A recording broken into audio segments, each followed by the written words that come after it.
Hello students, आप सभी का स्वागत है। मेरा नाम है फैसल रशीद। ये है सेल्फ स्टडी नाउ।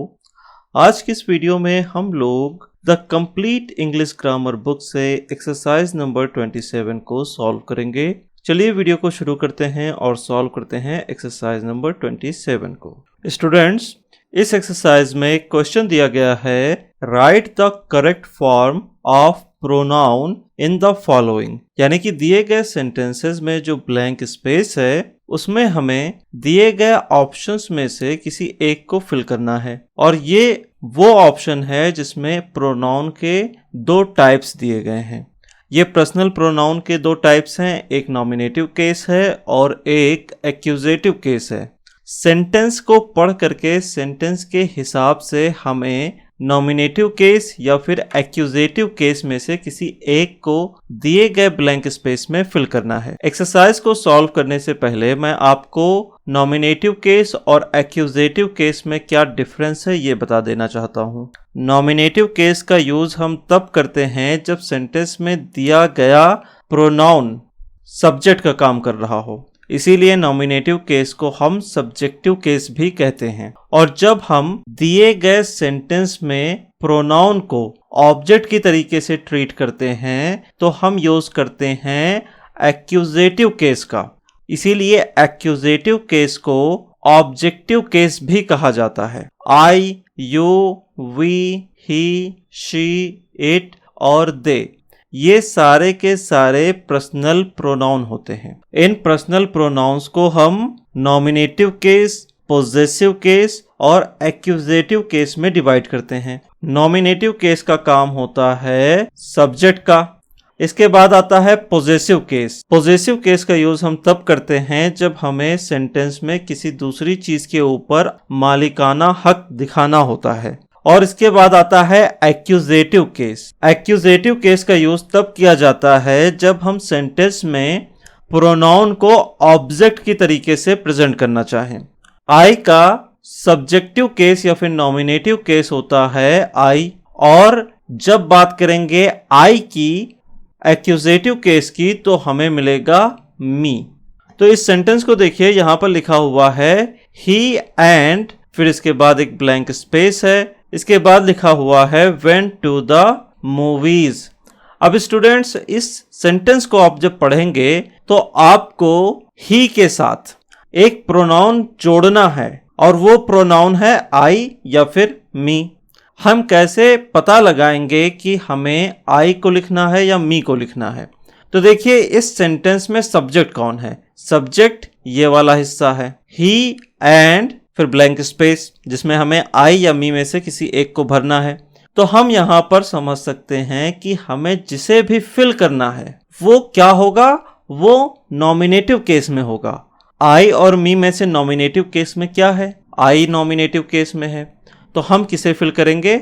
हम आई को फिल कर देंगे। तो ये सेंटेंस बनेगा he and I went to the movies. यही होगा आपका राइट आंसर। इसके बाद अगला सेंटेंस है we scored as many goals as, और इसके बाद लास्ट में एक ब्लैंक स्पेस दिया गया है।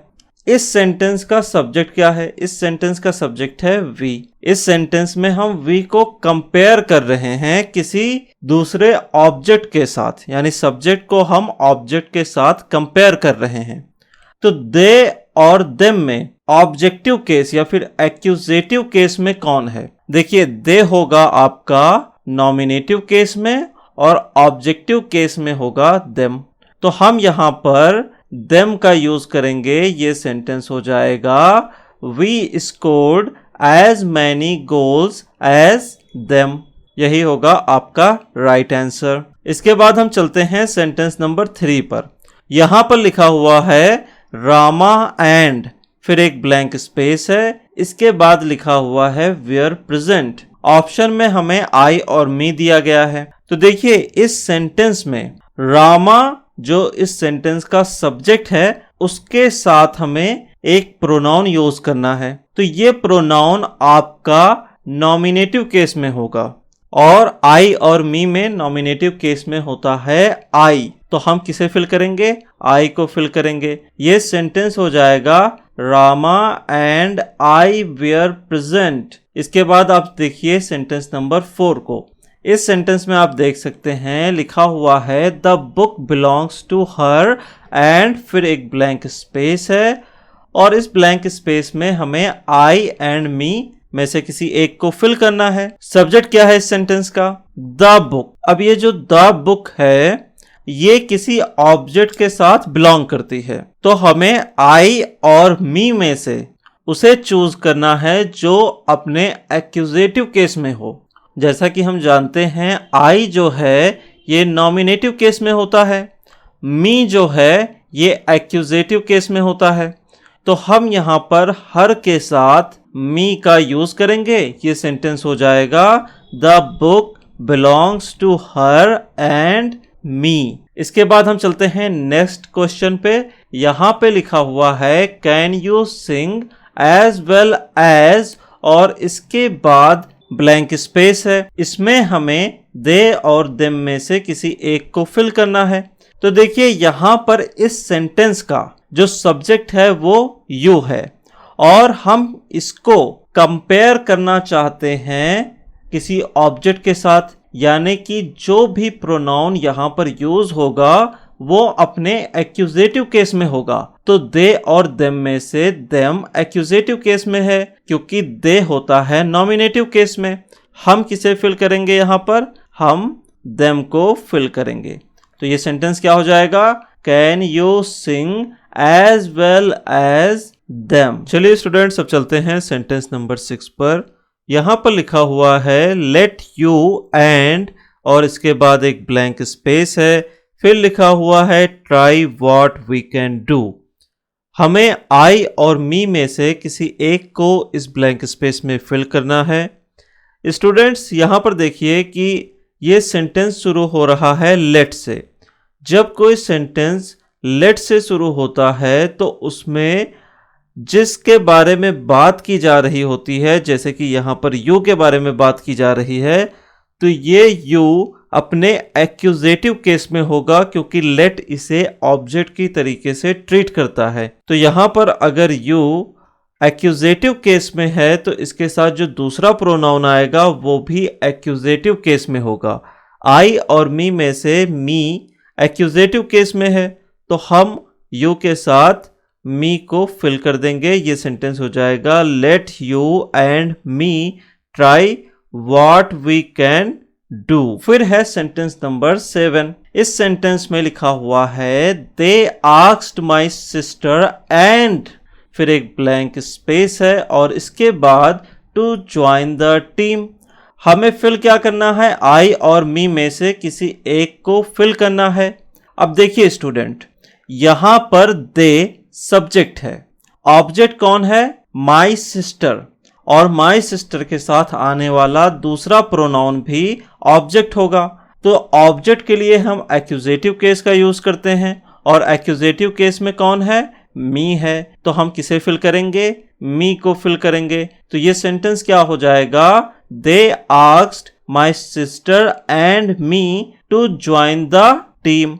इसके बाद है सेंटेंस नंबर 8। यहां पर लिखा हुआ है वेट फॉर हरी एंड फिर इसमें आई और मी में से किसी एक को भरना है।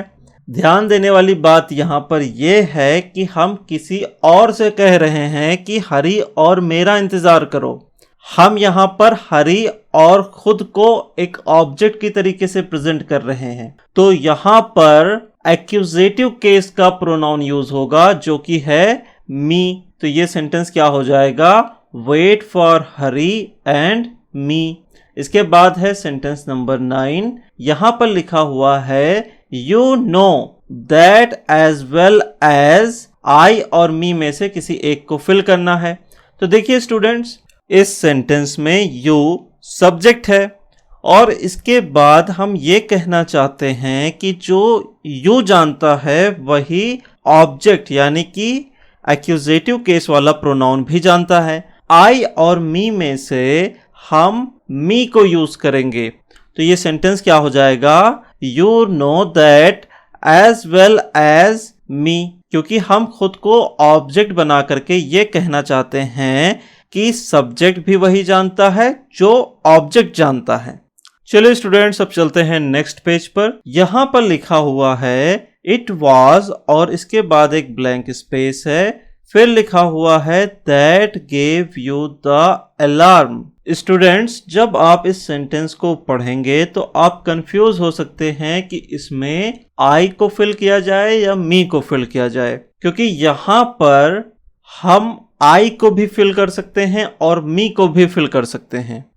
जब हमें खुद को सब्जेक्ट की तरीके से दिखाना होगा तो हम यहां पर आई को फिल कर सकते हैं, लेकिन अगर हमें खुद को एक ऑब्जेक्ट की तरीके से प्रेजेंट करना होगा इस सेंटेंस में तो हम मी को फिल कर देंगे। दोनों ही सूरत में सेंटेंस नंबर 10 करेक्ट होगा। तो चाहे आप यहां पर आई फिल करें चाहे आप मी फिल करें, तो हम यहां पर लिखेंगे वैसे आई को। क्यों? क्योंकि हम खुद को सब्जेक्ट के रूप में प्रेजेंट करना ज्यादा प्रेफर करेंगे। It was I that gave you the alarm. Okay, चलिए अब नेक्स्ट सेंटेंस पे चलते हैं। बिटवीन यू और इसके बाद एक ब्लैंक स्पेस है, I do not believe him. तो इस सेंटेंस में हम यू को एक ऑब्जेक्ट के साथ कंपेयर करना चाहते हैं। हमें प्रोनाउन यूज करना है आई और मी में से किसी एक को। हम यहां पर ऑब्जेक्ट की बात करेंगे, तो जब ऑब्जेक्ट की बात करेंगे तो हम एक्यूजेटिव केस को यूज करेंगे। एक्यूजेटिव केस क्या है इस प्रोनाउन का? एक्यूजेटिव केस है मी। तो between you and me I do not believe him. फिर चलिए देखते हैं अगला सेंटेंस। यहां पर लिखा हुआ है we are not as poor as और इसके बाद एक ब्लैंक स्पेस है। इस ब्लैंक स्पेस में हमें दे और देम में से किसी एक को फिल करना है। सब्जेक्ट क्या है इस सेंटेंस का? सब्जेक्ट है वी। तो सब्जेक्ट अगर वी है तो इसकी कंपैरिजन किसके साथ होगी? किसी ऑब्जेक्ट के साथ होगी। तो दे और देम में से ऑब्जेक्टिव केस में कौन है? देम है। तो हम किसे यूज करेंगे? देम को यूज करेंगे। ये सेंटेंस क्या बनेगा? We are not as poor as them. इसके बाद चलिए चलते हैं नेक्स्ट क्वेश्चन पे। यहां पर लिखा हुआ है Rama is as old as, फिर एक ब्लैंक स्पेस है और उसके बाद आई और मी में से किसी एक को फिल करना है। तो देखिए यहां पर रामा इस सेंटेंस का सब्जेक्ट है और इसकी हम कंपैरिजन करेंगे एक ऑब्जेक्ट के साथ। यहां पर हम यूज कर लेंगे मी का और ये सेंटेंस हो जाएगा Rama is as old as me. अब इसके बाद हम सेंटेंस नंबर 14 को देखते हैं। सेंटेंस नंबर 14 में लिखा हुआ है the cake was made by और इसके बाद एक प्रोनाउन के लिए जगह दी गई है।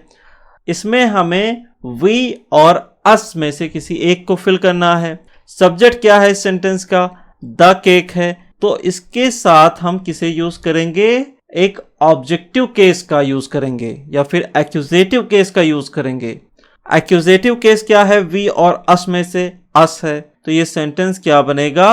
The cake was made by us. Students, अगला सेंटेंस है ही treats his dog better then, फिर एक ब्लैंक स्पेस है और इसके बाद लिखा हुआ है ट्रीट माइन। स्टूडेंट्स, इस ब्लैंक स्पेस में हमें मी या फिर आई में से किसी एक को फिल करना है। यहां पर आप देखिए लिखा हुआ है ही नॉमिनेटिव केस में है और हम इसको कंपेयर जिससे करेंगे वो भी नॉमिनेटिव केस में होना चाहिए। तो ही जो है उसको जब हम किसी दूसरे सब्जेक्ट के साथ कंपेयर करेंगे तभी ये सेंटेंस करेक्ट मीनिंग देगा। हम यहाँ पर यूज करेंगे आई का। ये सेंटेंस हो जाएगा he treats his dog better than I treat mine.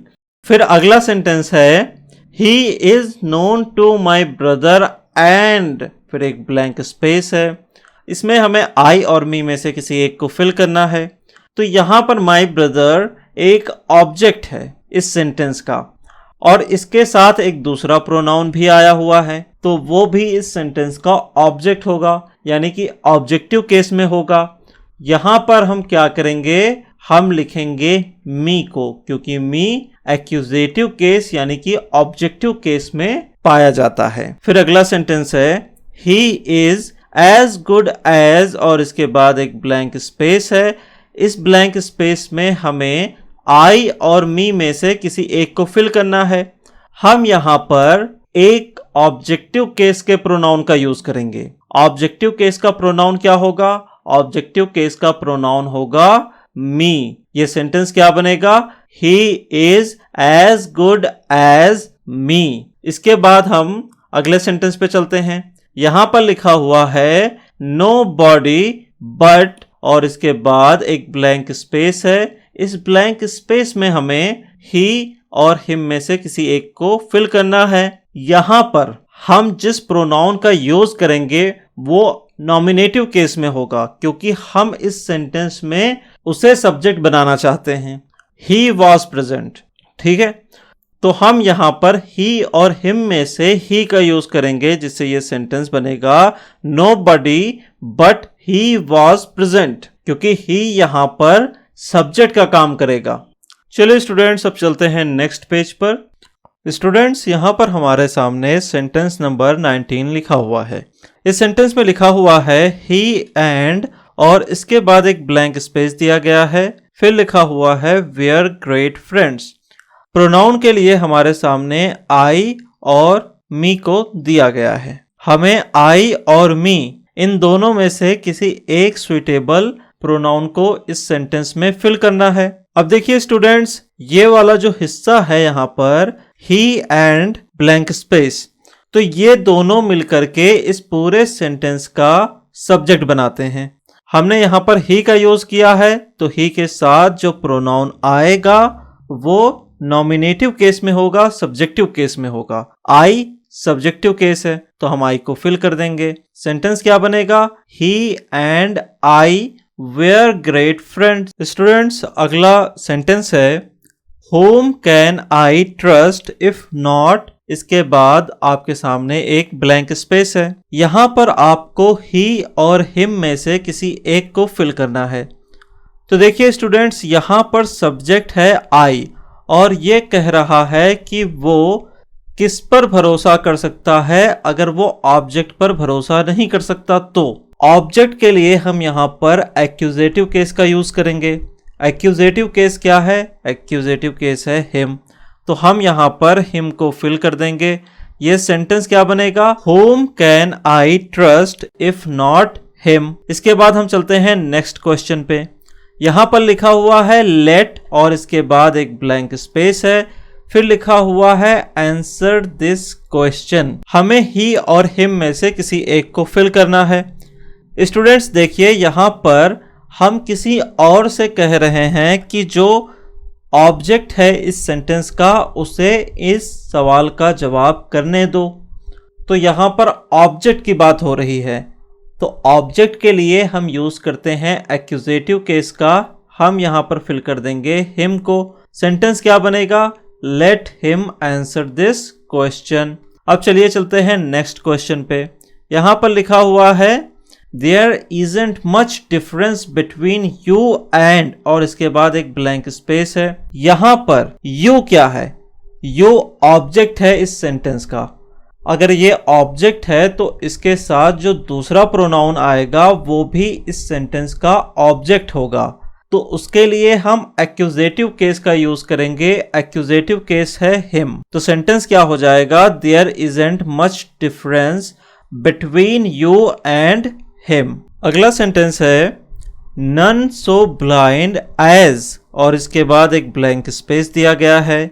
इस ब्लैंक स्पेस के बाद लिखा हुआ है that will not see। Students, हम यहाँ पर सब्जेक्टिव केस को यूज करेंगे। क्यों यूज करेंगे? यहाँ पर आप देख सकते हैं ये पूरा एक सब्जेक्ट है। हम कहना चाहते हैं कि कोई भी इतना ब्लाइंड नहीं होता है जितना कि वो जो देखते हुए भी नहीं देखता। तो यहाँ पर आप देख सकते हैं कि हम एक सब्जेक्ट की बात कर रहे हैं।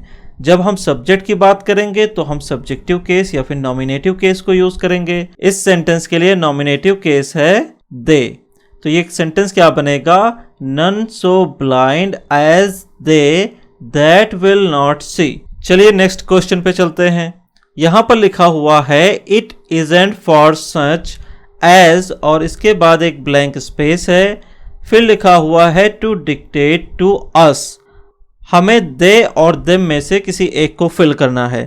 तो देखिए स्टूडेंट्स, इस सेंटेंस का मतलब ये हुआ कि ऐसा उन जैसे लोगों के लिए नहीं है कि वे हम पर हुक्म चलाएं। हम यहाँ पर देम का यूज करेंगे क्योंकि हम यहाँ पर एक ऑब्जेक्ट की बात कर रहे हैं, उन जैसे लोगों की बात कर रहे हैं। तो यहाँ पर हम फिल करेंगे देम को। सेंटेंस क्या हो जाएगा? It isn't for such as them to dictate to us. फिर अगला सेंटेंस है दे सा हिम एंड फिर ब्लैंक स्पेस है एट द पार्टी। अब इस सेंटेंस को अगर आप ध्यान से देखेंगे आपको इसका आंसर 1 सेकंड में मिल जाएगा। क्यों? क्योंकि यहां पर सब्जेक्ट क्या है? दे है और उसके बाद हिम का यूज हुआ है जो कि इस सेंटेंस का ऑब्जेक्ट है। अब इस सेंटेंस में हिम के साथ एक और प्रोनाउन जोड़ा गया है। तो जब हिम ऑब्जेक्टिव केस में है तो इसके साथ जुड़ने वाला दूसरा प्रोनाउन भी ऑब्जेक्टिव केस में ही होगा। अब यहां पर शी और हर में से कौन सा ऑब्जेक्टिव केस में है? यहां पर हर ऑब्जेक्टिव केस है जिसको हम एक्यूजेटिव केस भी कहते हैं। हम हर को फिल कर देंगे, ये सेंटेंस हो जाएगा they saw him and her at the party. अब चलिए चलते हैं नेक्स्ट सेंटेंस पे। यहां पर लिखा हुआ है द गिफ्ट इज फॉर फिर ब्लैंक स्पेस है एंड मी। सिंपल सी चीज है, यहां पर हम एक्यूजेटिव केस का यूज करेंगे क्योंकि मी का यूज जिस प्रोनाउन के साथ हुआ है वो मी की तरह ही एक्यूजेटिव केस में ही आएगा।